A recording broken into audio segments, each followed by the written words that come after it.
Suppose you have a list of international phone numbers like this one, and you want to find out which country each number belongs to, group them by country, and convert them to a local number for easier dialing. Or you have a mix of national and international numbers, such as this one, and you want to convert all of the numbers into the national or international format and make sure they all use consistent formatting. How might we go about these tasks? Let's start with a bit of background about phone numbers. This is a US phone number. It consists of an area code and a subscriber number. In this case, the area code is 212, which refers to an area in New York City. The subscriber number is the remaining 7 digits. This phone number is in a national format. If we dial it from anywhere in the US, the call should go through just fine. However, if we wanted to dial it from abroad, say from Germany, we'd need to include the country code. Since we're calling into the US, we need to prefix the number with the plus symbol for dialing out of country and the 1 for North America. Pretty straightforward for now. But here's a number from a different country. Is this a national or an international number? Well, it has a plus symbol, so it's surely in an international format. But which country is it? If we know the country code, we can easily look up the country. But what is the country code for this number? Country codes can have between 1 and 3 digits. So the country code for this number could be 4, 44, or 441. We could try a Google search for each of these, and we'd find fairly quickly that the calling code was indeed 44, signifying Britain. We could also have checked out the Wikipedia page for country calling codes and find the number quite easily there on the map as well.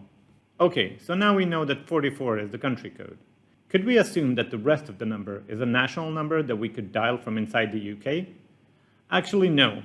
As in the US, the UK phone number consists of an area code and a subscriber number.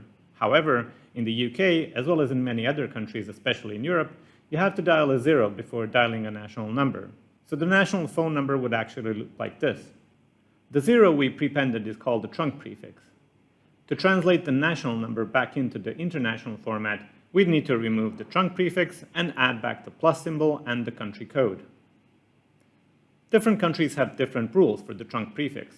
For example, the trunk prefix in Hungary is 06. So, if we're dealing with a list of phone numbers from different countries, translating between national and international numbers can get very tricky.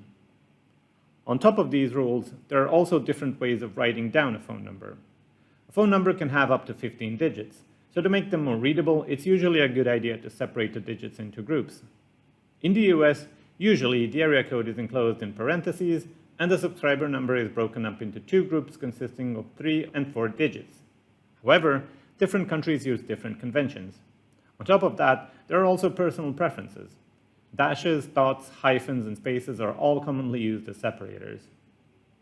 This means that if you have an Excel file with a list of phone numbers that various people have entered, you're likely to have a list of numbers with a mix of national and international numbers and with all sorts of different formattings. Now let's get back to our examples in Excel. Excel doesn't offer much functionality for phone numbers out of the box.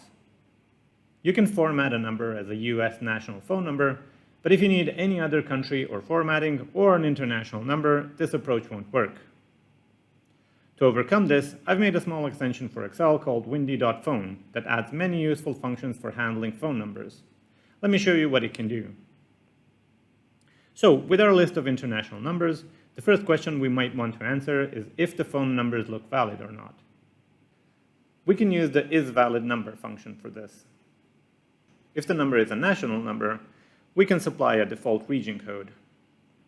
There's no way to know if the subscriber number is actually assigned, but we can tell if the combination of the country code, the area code, and the length of the phone number are valid.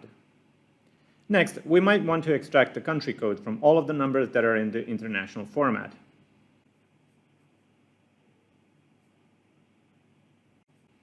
We can also extract the region code, which will tell us which part of the world the phone number is in.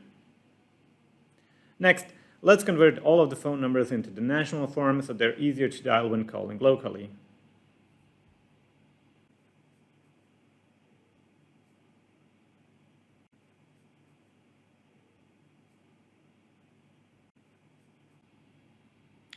In the second example, we have a mixed list of national and international numbers. But we do have a region code for each number. Let's convert all of these numbers into the international format. We can do that using the toInternational function.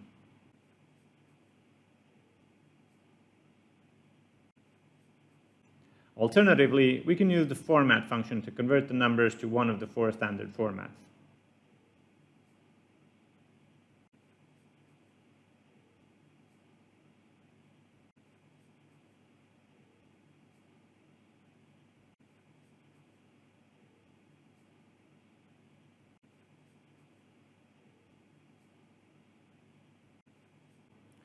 So these functions handle all of the complexities of converting between national and international numbers, as well as ensuring consistent formatting of phone numbers in Excel. Aside from these functions, there are 2 additional functions worth mentioning in the Windy.Phone package.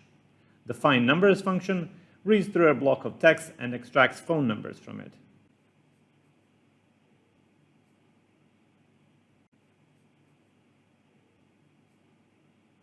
The getExamplePhoneNumber function returns an example phone number for a given region. One last thing to note is that these functions require phone numbers to be stored as text.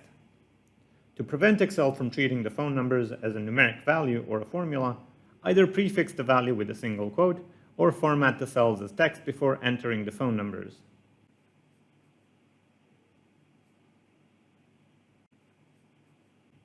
If you've watched this far, you might be interested in how you can get this package. Here's how. Go to www.QueryStorm.com and then download and install the QueryStorm runtime. This package is built with a tool called QueryStorm and is distributed through the QueryStorm runtime, which is something like an app store for Excel apps made with QueryStorm. Once the QueryStorm runtime is installed, go to the QueryStorm tab in Excel, click Extensions, and at the Online tab, find the Windy.Phone package and install it. As soon as the package is installed, you can start using the functions it contains in Excel. I hope you like it, in which case please don't hesitate to say so in the comments of this video. This has been Antonio from QueryStorm, and cheers till next time.